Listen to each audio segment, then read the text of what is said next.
If you want to know a simple way to get the most email sales out of your current list, then watch this tutorial. I'm going to break down a 3-part email sequence that I use to deliver thousands of sales for my clients. Hey guys, my name is Jason DeZamba. I help you build predictable sales and marketing systems. In this tutorial, I'm going to walk you through how to get the most sales out of your emails. So this is a recent campaign that we did, and this particular set of emails, 3, did 36K of sales.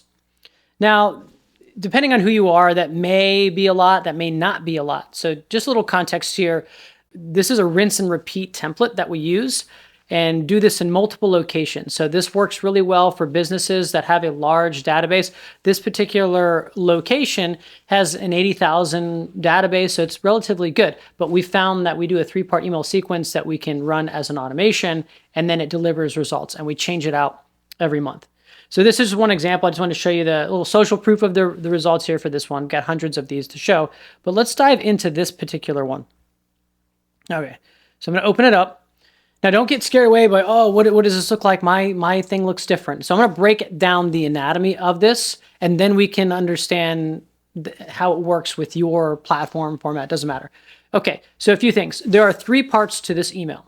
I'll kind of show them and go into more depth as things that you'd expect.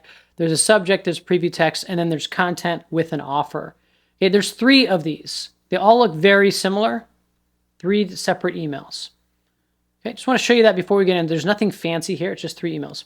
I'm running this as an automation, but really it's a broadcast in a way. All it is we're sending a date and time for the first email to go out, and then the other emails will go out days later. And you can set this frequency as you go. But say you're running a campaign this coming Monday, so that's going out. I like to do it. It depends on your audience. This one's already ran. So anyway, all you're doing here is selecting the time. Let's say it's 10 a.m. on Monday for the first email to go out. You also want to set it out so if someone makes a sale. Okay, so yeah, this list has about 55,000 opted in email contacts. We've removed them, so anyone that's bouncing, it's not in there. And anyone, let's see, yeah, so they're distinct email addresses, so it's not going to be sent to duplicates. So you want to make sure in your email client to make sure that you set it so it's not sending duplicate emails out to the same people. And if you have ages, say there's parents or there's other emails, make sure that it's setting to the right people just one time, this whole sequence. Okay, so that's a little, and again, you have to go and investigate in your platform, whether it's MailChimp or HubSpot. Okay, so why a 3-part email sequence? Okay, well, the first email, and a lot of people spend so much time and writing the perfect subject and the preview text. Yes, this stuff matters, but again, it depends on who your audience is. I like to use AI tools to get 80% of the content done based on the overall strategy and idea, and then tweak it. Be an editor, be a human, and just tweak these things. This is for a trampoline park. The subject lines are for family members and parents that are looking for deals, looking to take their family on the weekend to go and jump at a park. So they're not very complicated. Okay, so you're going to have a subject like any email. You're going to have a preview text. It doesn't really, from my experience, it doesn't matter if it exceeds characters. It's when you get the email, whether it's Gmail, that when you receive it, it's going to cut it off. It's going to truncate it. So just make sure that something is interesting in the subject and the preview text, and that make sure that they're different and they complement one another. In the content itself, this is up to you, but we put a banner. And the main thing to take away from this is the 3-part email sequence that we're going to run. The first email is a recommendation of an offer.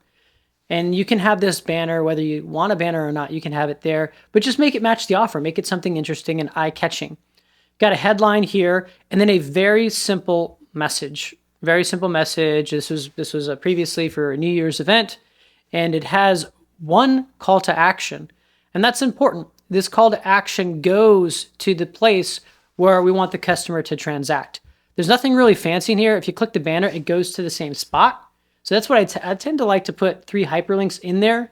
I do it in the banner. Then I do it here in the body. I have another one that's just a little bit more eye-catching. It's going to the same place. And then at the bottom, the main button, it's a simple CTA. Book now. If you're interested, you like the deal, you're going to go here and you're going to book it. There's no confusion. That's email 1. This is a recommendation. It's like, hey, I've got an offer. Consider it. Okay, the second one is a reminder. You can put a little bit more urgency in it, but the second email is always a reminder, a helpful and friendly reminder from your friendly company. So this is the same anatomy. It's got the banner. This is linked to the offer. It's got a headline. It's got not crazy text, very minimal, the same CTA. So we've heard a recommendation, then here's another reminder. And the thing too is that this is days later. It's not the next day. And I tend to like to keep these between 3 and 7 days between the emails. This one, we had a little less time working on it. I generally like to keep them 5 to 7 as a good target to have them delayed. This one is 3 days, you can see, just because we need to get it out on a deadline. But it's fine. The point is that you're not sending them back to back. That's the main principle. You're sending the first recommendation, you wait some days, and people like that. Like, oh, okay, yeah, thanks for reminding me that I might be interested in that. When you annoy your audience is when you send it the next day and then over and over and over and over again. Okay, so we've sent that first email. We waited 3 days, so you can wait 5 to 7. The second email is very similar anatomy. You can put a little bit more urgency in there, but keep the same offer, keep the same structure, make everything familiar so that the audience knows that it's the same offer. Now, we're going to delay after we send that second email. We're going to delay again. It's up to you. I like to do it 5 to 7 days. We've done this one because we had to have a little bit less time in there, but that's fine. You can do 3 days. That's good too. Just delay the emails. Don't send them back to back. The final email is really interesting because that's when the thing is going to end. The promotion is going to end the next day. So this urgency email is like, hey, this is your last day. This is before New Year's. So this was right before the event. So it's the last day to really get this particular deal. So the message is a little bit more concise. It keeps the same anatomy and structure, same links in there, but the offer is always the same. But think about the psychology behind this. So the person if I'm the customer and I'm getting this, I want to take my family to this place, possibly for the weekend, I got a recommendation, 1 email. Then I got a reminder, 2nd email. This is another email, the final email. It's helpful because it's reminding me, and there's a time sensitivity that, oh, the next day, this is when this is happening. If I am interested, this is the last time I can get the deal. So it's a bit thoughtful that if the person is interested, that they're probably going to want to take action on this, because if they're reading this, they're like, oh, okay, great. They went through the process. There's been enough time in between to not frustrate or annoy. People are busy. So it gives them that opportunity to say, oh yeah, I was interested. Yeah, maybe I will go. Maybe I'll check this deal out. So it adds a little extra conversion from what I've seen from the sales.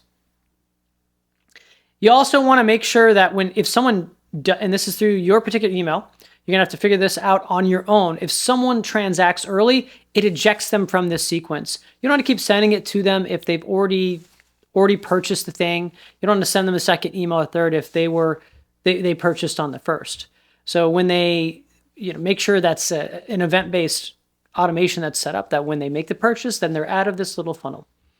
Now, we use this for all different clients. Let's take another example so you can see. I just want to show you the results. So this one, we use it all the time. This particular one, New Year's deal, it got, from this one location, got 36K. Let's take a look. Let's see. Who else did it? This is one of our underperforming locations in a lot of ways. We did the same automation. Let's see, and I haven't checked this yet. Okay, this is another one. Okay, New Year's deal, same one. So it's the same email. And let's see what we've got here. Okay, so this one did 20K. And I bring this up because if you're looking for consistent sales, use this 3-part template, do the recommend and 2 reminds, put 3 to 7 days in between, keep the subject and headlines very simple but captivating, and then you can do this every month. A final note too about offers. You get in trouble when you're sending emails when you're offering the same thing over and over again. This gives you the ability to offer different things at the right frequency that people want, but then you can always offer new things. You can take this 3-part email sequence, and if you have a new offer or a new thing to talk about, you can use this as well. So you can have concurrent campaigns going. It's a great way to keep things fresh, but also give people the recommendations they need and the urgency to actually take action. I hope you find this helpful. Again, follow me if you like this content for more ways to drive predictable sales growth and marketing growth for your business. See you in the next video.